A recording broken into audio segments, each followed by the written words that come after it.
Página 53. Sea el número 1 de Robert Ringer. Capítulo 3. El obstáculo de la realidad.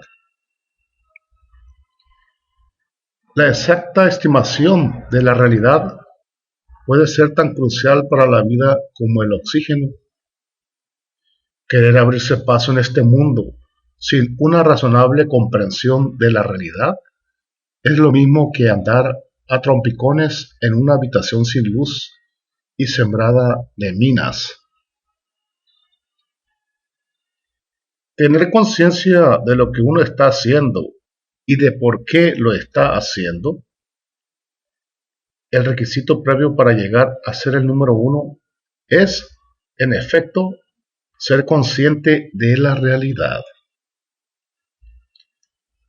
Esta comprensión de la realidad lo faculta a usted para tomar decisiones racionales por sí mismo en vez de permitir que su conducta sea controlada por el mero azar o por las decisiones de los demás.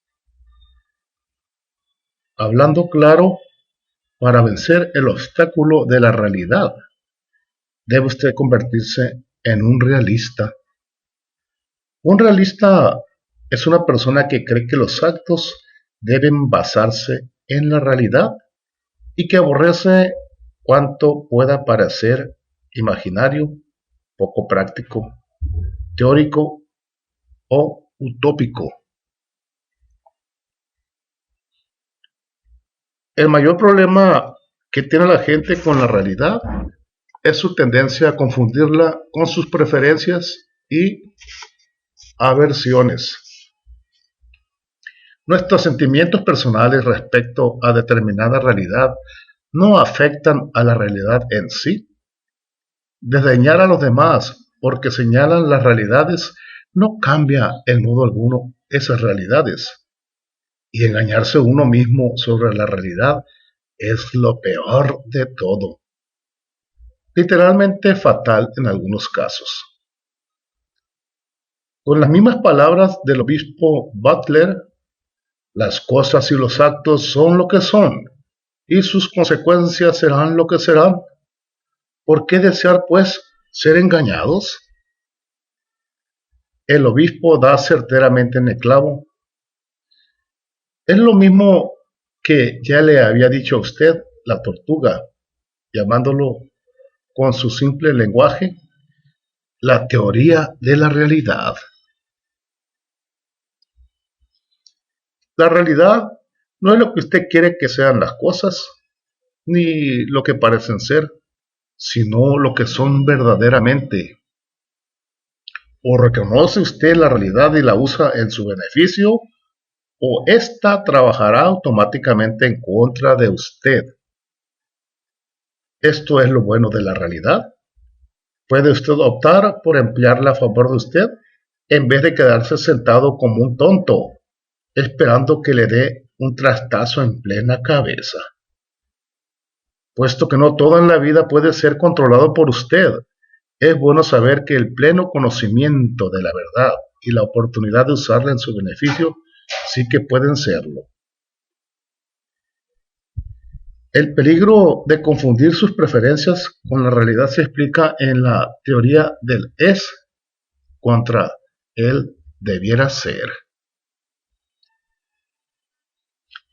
El grado de complicaciones de una vida individual es directamente proporcional a la insistencia del individuo en pensar cómo debiera ser el mundo, en vez de aceptarlo como es en realidad. Por lo que a mí respecta, creo que el mundo no debiera tener gobiernos ni naciones, que debería consistir en miles de millones de individuos que tuvieran el derecho de hacer cuanto les viniera en gana, sin interferirse por la fuerza en los derechos de los demás. Creo que la tecnología debiera avanzar a un ritmo aún mayor que en tiempos pasados, pero sin tener que pagar por ella el precio que representa la polución del aire y del agua. Creo que no debiera haber prejuicios, ya fueran raciales, religiosos, sexuales o de cualquier otra clase. También parece que no debiera haber necesidad de trabajar para vivir. ¿Por qué no podría tener la gente cuanto necesitara en la vida sin tener que afanarse tanto? Vaya, esto se está poniendo apasionante. ¿Y qué decir de una mujer imponente, inteligente, sensible y comprensiva para cada hombre, y a un hombre guapo, inteligente, sensible y comprensible para cada mujer? Eso debiera ser una realidad, ¿no le parece a usted? Y ya que estamos lanzados, no debiera existir el dolor de muelas, no debiera ser necesario malgastar un tercio de nuestra vida durmiendo y hablando de la vida, no debiera existir la muerte. Caramba, me he entusiasmado tanto concentrándome en todas las cosas que debieran o no debieran ser que casi he llegado a hipnotizarme a mí mismo.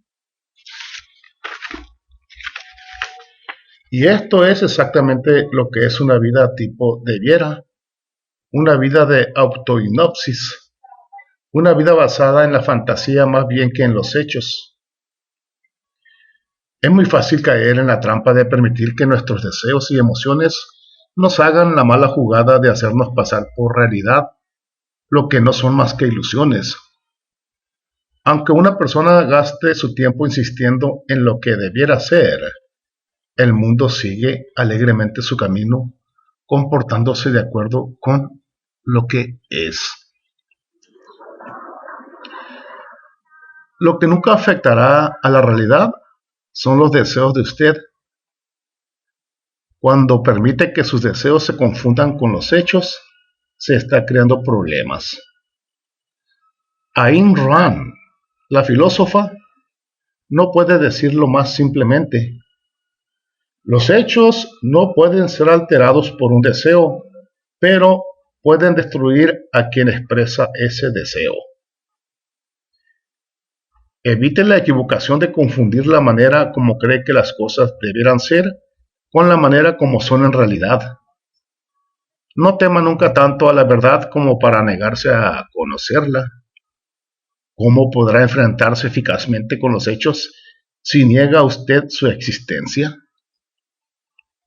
¿Tan malo es vivir en un mundo donde reina el debiera? Podré contestar mejor haciendo otra pregunta. ¿Es realmente tan arriesgado saltar a la calle desde lo alto de un edificio de 10 pisos si uno tiene la fuerte convicción de que los hombres debieran volar? Este ejemplo, aunque rebuscado, se usa para hacer claramente visibles los peligros que puede hallar en su camino el hombre en cuya vida reina el debiera. Es posible que esta persona consiga actuar según sus propias decisiones, pero nunca serán decisiones racionales. No puede usted tomar decisiones racionales si no sabe lo que hace y si no tiene la capacidad y el valor suficientes para reconocer la realidad. No sabe lo que hace. Contraste entre la realidad y la percepción de la realidad. Siempre he oído aducir que la realidad no es un ente absoluto, que es diferentes cosas para diferentes personas. La premisa es aquí el hecho de que cada uno de nosotros percibe las situaciones de modo diferente y que, por esto, esa realidad cambia de una persona a otra. Los que esto argumentan están parcialmente acertados en cuanto a sus palabras, pero su conclusión es completamente equivocada. Sí, cada persona percibe la realidad de modo diferente, pero a la realidad eso no le importa. La realidad no cambia para adaptarse a la percepción. La realidad es un hecho. Lo que la realidad no es en todos los casos es un ente conocido. Y aquí es donde entramos en el problema de la percepción de la realidad. La realidad es fija, inmutable, y la percepción es variable. Uno de los obstáculos que impiden una exacta percepción de la realidad es lo que yo llamo restricción del paradigma. Todos nosotros estamos confinados no solamente en el planeta en que vivimos, sino que, metafóricamente hablando, residimos además dentro de nuestros pequeños mundos. Nos es difícil comprender ideas y circunstancias que no estamos acostumbrados a ver y a oír dentro del invisible perímetro que circunda nuestra vida. Invisible perímetro. No obstante, el sentido común nos dice que cuanto hemos aprendido y comprendido no abarca, por supuesto, todo el conocimiento que existe en la Tierra y mucho menos el de todo el universo. El antídoto de la restricción del paradigma es una mente abierta. Esto significa, como actitud básica, el rechazamiento de la costumbre y la tradición y la aceptación, en lugar de estas, de la lógica y la razón. Vencer el obstáculo de la realidad significa, pues, dos cosas: la correcta percepción de la realidad y la posesión del valor necesario para reconocerla y aceptarla. Es aquí donde los dos inolvidables personajes que son el señor Magoo y el avestruz tropiezan con toda clase de problemas. Un señor Magoo, ese personaje de los dibujos animados que, a causa de su extraordinaria miopía, anda de un lado a otro a trompicones en un mar de perpetua incomprensión. Es alguien desprovisto de capacidad para percibir los hechos correctamente. No tiene el menor contacto con la realidad. Cree realmente, por más veces que fracase, que uno puede realizar buenos negocios contando tan solo con la divina providencia. Cree de verdad que los políticos están en mejores condiciones que él para determinar lo que más le conviene. Tiene auténtica fe en que las otras personas actuarán a favor de los intereses de él, en vez de hacerlo a favor de los intereses de ellas. Pero, qué lástima. La naturaleza no acepta el pretexto de la ignorancia. Como David Shaburi observó, la naturaleza no puede sufrir la desobediencia de sus leyes.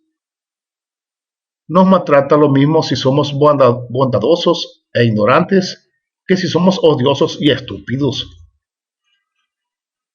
Nos equivocamos en ambos casos. Ni una sola vez hombre alguno ha sido perdonado por ella por buenos motivos. A no ser que en algún lugar de las misteriosas profundidades del cerebro de Magoo haya todavía una semilla de realidad-percepción por germinar, su suerte está echada. Sí, en efecto, posee esa semilla dormida. Queda siempre la vaga esperanza de que pueda vencer a la fatalidad y aprenda a percibir correctamente. Pero si la semilla ha sido mal alimentada y descuidada, le será muy difícil llegar a un estado de útil madurez. Si ni siquiera existe la semilla, todo lo que puede usted hacer por un Magoo es ofrecerle su simpatía. El caso del avestruz es un fenómeno totalmente distinto. Se trata de un individuo que es capaz de percibir la realidad correctamente, pero que se niega a hacerlo, prefiriendo en su lugar vivir en el quimérico reino del debiera ser. Parece increíble, ¿verdad? Sin embargo, la familia avestruz tiene millones y millones de miembros. La verdad es que el avestruz es más patético que el señor Magoo, porque el individuo que conoce los hechos, pero se niega a reconocerlos tal como son, es, sin duda alguna, el mayor de los mentecatos. No confunda al avestruz con el mentiroso, una especie verdaderamente peligrosa. El mentiroso no sabe nada del debiera ser, no es su juego. No se trata, en su caso, de falta de valor, sino más bien de engaño premeditado. Por lo tanto, exceptuando el caso del mentiroso, cuando una persona habla de realidad, a lo que realmente se refiere es a su percepción de la realidad. Está hablando por él. Cuanto ha sido escrito, enseñado o creído en el mundo no se basa en la realidad, sino en la percepción que alguien tuvo de ella. Todo lo que hay en este libro, por ejemplo, se basa en mi percepción de la realidad. Esto es lo que de hecho vendo, mi percepción de la realidad y mis ideas sobre el modo de tratarla. Es usted libre de aceptar o rechazar cualquiera o la totalidad de mis interpretaciones de la realidad. Donde estemos en discordancia, uno de nosotros dos sufrirá consecuencias negativas en la medida en que su percepción sea incorrecta. Y los resultados positivos que obtengamos cada uno de nosotros serán directamente proporcionales a nuestro respectivo grado de correcta percepción de una realidad determinada. Pero lo único que no será afectado en absoluto por nuestro modo de ver las cosas será la propia realidad. El grupo de realidades de la naturaleza humana. Todo este libro es una discusión de realidades, pero he escogido 3 de ellas para agruparlas aquí, dada la atención especial que merecen. Su carácter es tan fundamental que deben ser puestas de relieve ya ahora para ayudarnos a establecer una fuerte base para las realidades tratadas en los próximos capítulos. Hago esta separación de tales cualidades por el hecho de que están presentes en igual medida en todas las personas. Por esto les doy la categoría de grupo de realidades de la naturaleza humana. Son tan importantes para el Homo sapiens como los 5 dedos de cada una de sus manos. Realidad de la naturaleza humana número 1. El interés propio. El interés propio. Como millones de seres que me precedieron, crecí acobardado por la sola mención del término interés propio. Ninguna otra expresión podía comparársele en significado negativo. Estas palabras podían pronunciarse por lo menos a espaldas de nuestros padres, pero el interés propio no se mencionaba en absoluto. Aprendimos a silenciar con un decidido bucheo o siseo a quien lo proclamara como una virtud.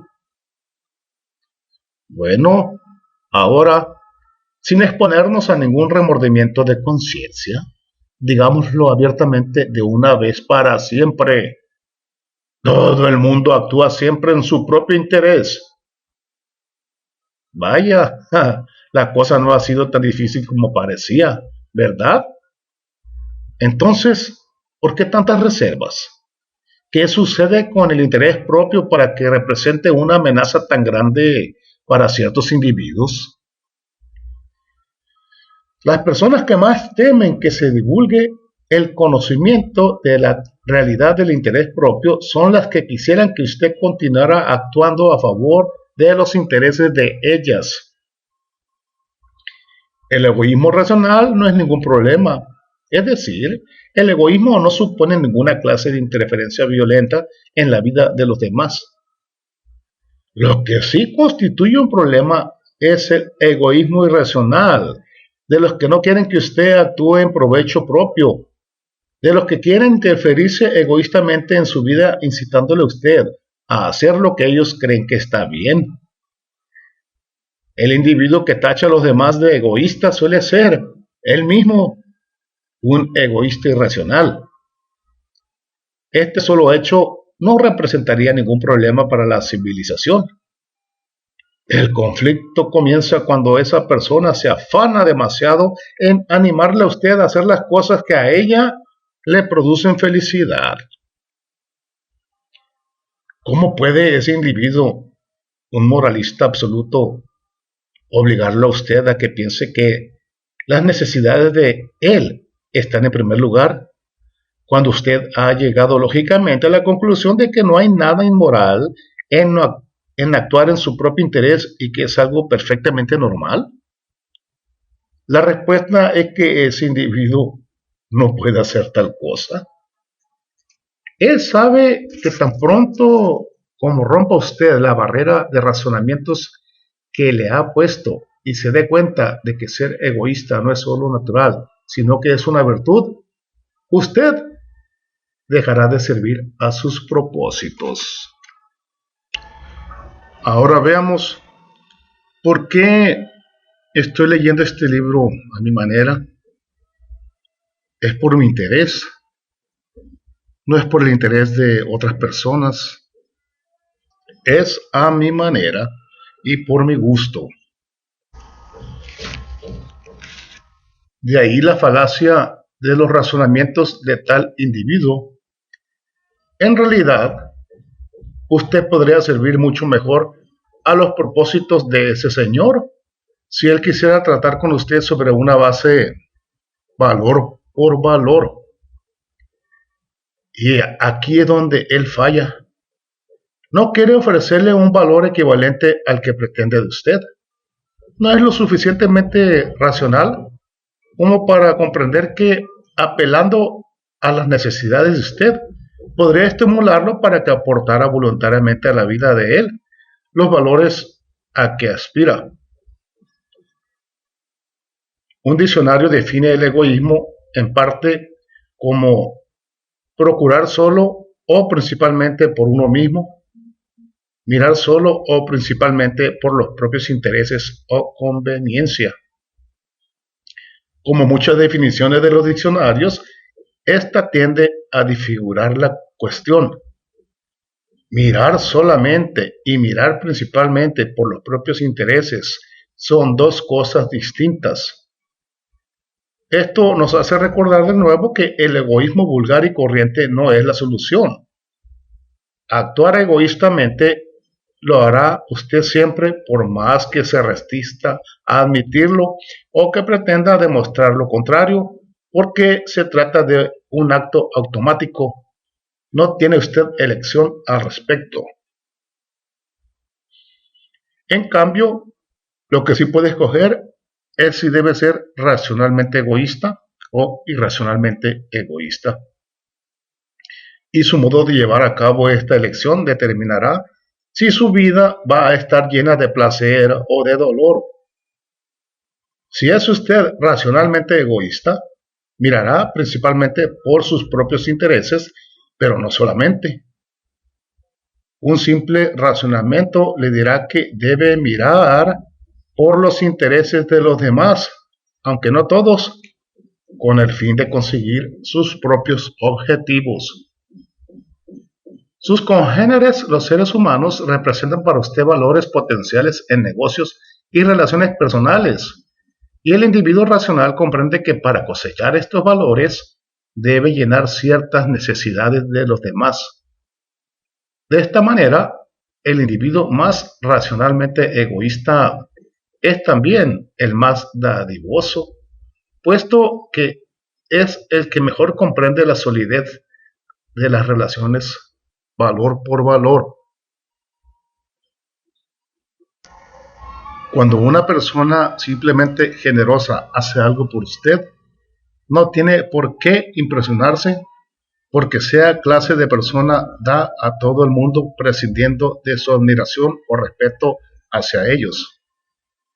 En realidad, Temo estos regalos porque me dejan a oscuras sobre lo que su pago con intereses compuestos durante un largo periodo de tiempo puede llegar a ser. No me gusta acumular demasiadas cuentas sobre cuya liquidación nada he concertado. Podría darse el caso de que cuando en una fecha futura el llamado generoso me diera un golpecito en el hombro y me dijera con su característica sutileza que el momento del pago había llegado, yo no estuviera preparado para el sobresalto. Sea pues, te hago un favor para que en algún momento dado te veas obligado a retribuirme el favor. No permita que engañen al número uno.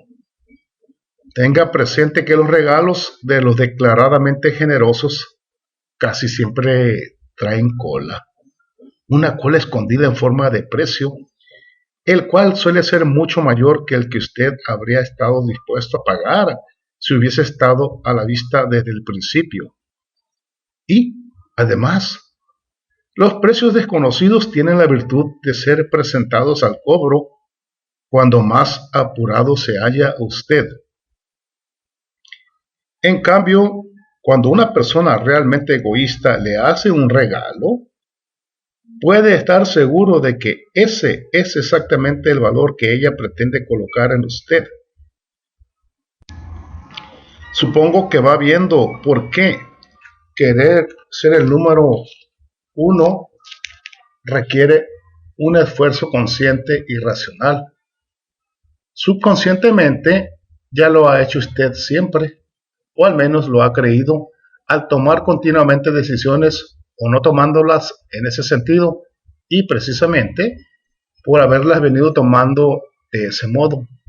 Hasta ahora habrá actuado usted como un egoísta vulgar y corriente. Caso a propósito. Es sábado y toda la semana ha estado usted esperando el momento de poder jugar al tenis con un amigo. Sin embargo, su esposa tiene otros planes para usted, como vigilar a los niños para que ella pueda dedicar tiempo a cosas que le interesan más. Usted, aunque a regañadientes, se aviene a hacer de canguro, aun cuando lo que quería realmente era jugar al tenis. Así que usted no escogió lo que prefería, ¿verdad? Mentira, usted escogió lo que prefería. Siempre lo hace. Hizo lo que creyó en aquel momento y considerando las circunstancias, lo que más le convenía. En este caso tomó la decisión, que tanto pudo ser racional como no, de proceder de tal modo porque evitarse un disgusto, un posible conflicto con su esposa, era más importante para usted que el buen rato que habría podido pasar jugando al tenis con su amigo. Fue usted quien eligió. Nadie lo amenazó con una pistola. La única duda es la de si su elección fue racional. Y esto es algo que solo usted puede saber. Caso a propósito. ¿Y si alguien lo amenazara en realidad con una pistola? Pues seguiría usted actuando egoístamente, pues si fuera racional, probablemente cooperaría con el que empuñara la pistola. Si, por ejemplo, se negara usted a cooperar por creer que esto sería una cobardía por su parte, se comprometería en un acto irracionalmente egoísta.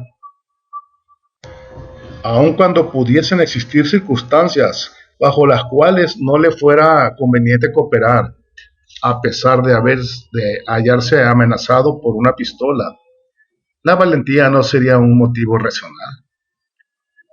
Si, por sentir el irracional deseo de ser valiente, ofreciera usted resistencia, no habría dejado, incluso así, de escoger lo que creyó más conveniente para usted.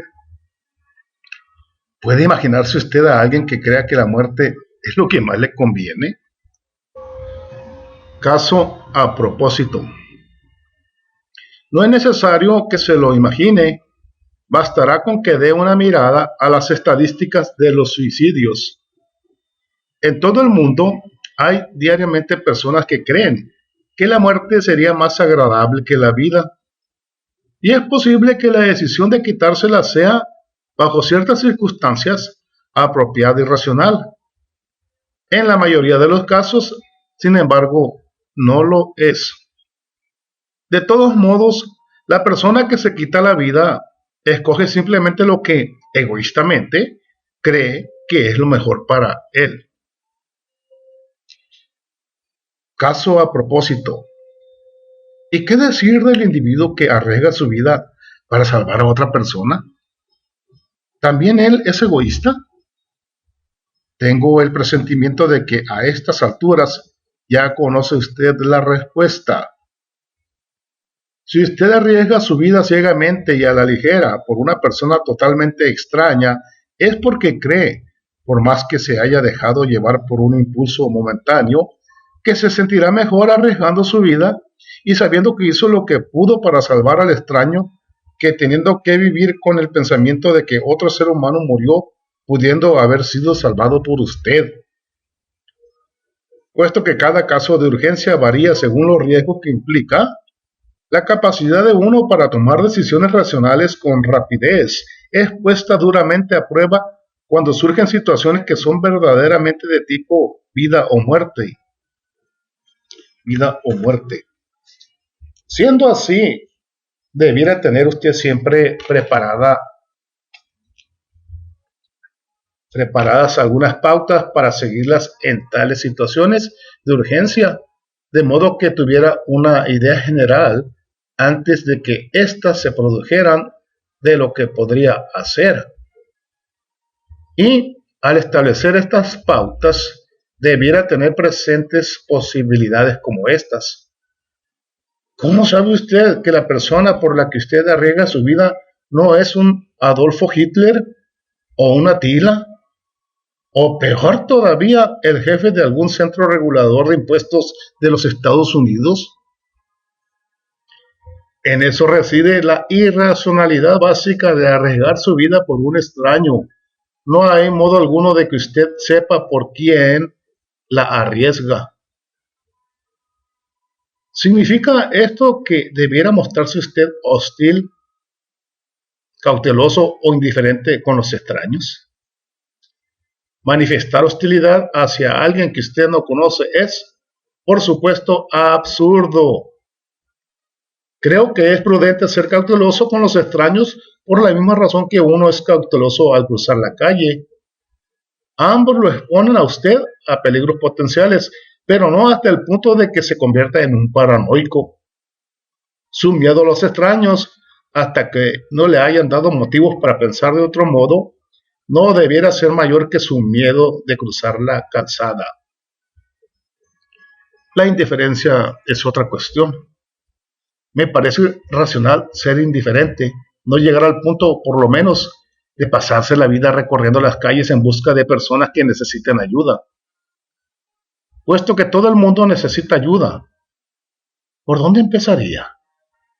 Pero los extraños no me son indiferentes hasta el punto de que no respete su derecho a vivir sus vidas como les plazca, mientras no se interfieran en la mía y no intente ser humano, benévolo e incluso útil dentro de una conducta normal y sin sacrificar mis objetivos. Respecto a la gente que uno conoce, debe hacerse un juicio de valor completamente distinto. Sigue usted actuando egoístamente, pero al menos no se halla a oscuras.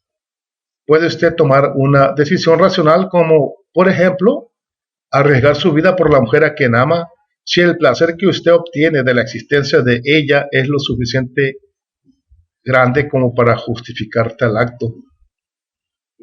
Cuando una persona está dispuesta a morir para evitar la muerte de una persona querida, su egoísmo, al fin y al cabo, no es tan horrible como eso.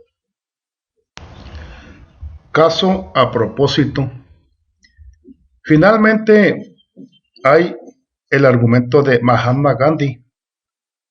Creo que el argumento de Gandhi es el último recurso de los magús y los avestruces, porque apelan a él muy a menudo en un esfuerzo para demostrar que es posible que uno esté desprovisto de egoísmo. Muy bien, sometamos al egoísmo a una última prueba.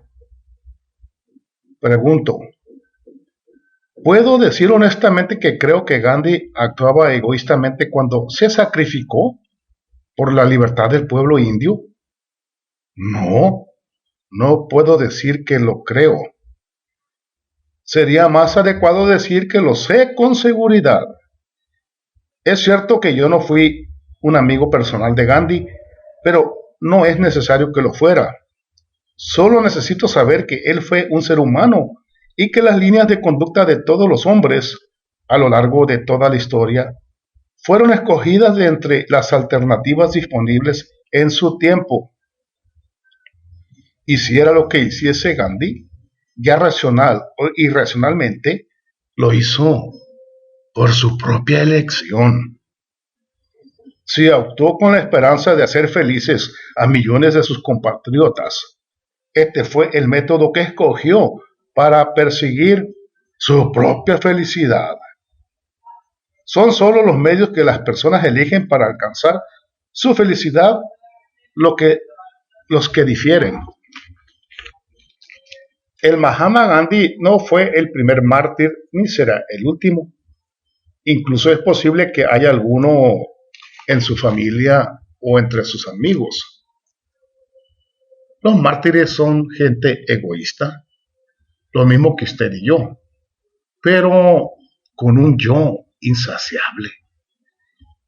El yo tiene un gran apetito y la adulación es el alimento que lo hace crecer.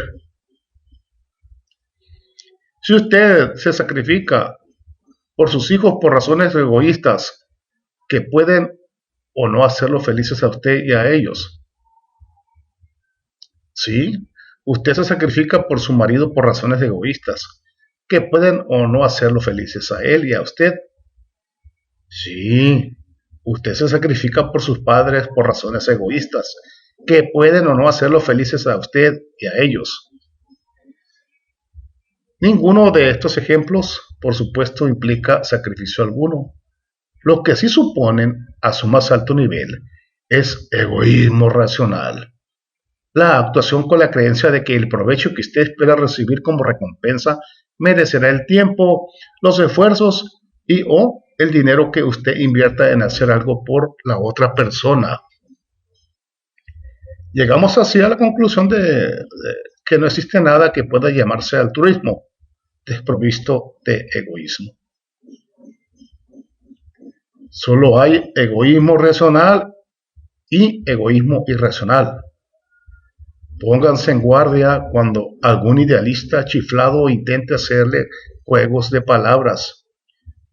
Cuando una persona pretende que se sacrifica por los demás simplemente por altruismo, no habla de otra cosa que del egoísmo racional, que equivocadamente la lleva a renunciar a un alto valor a cambio de otro más bajo, creyendo que alcanzará el máximo grado de felicidad.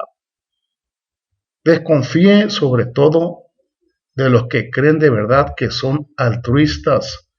Son las personas más vanas y peligrosas que existen. Página 68.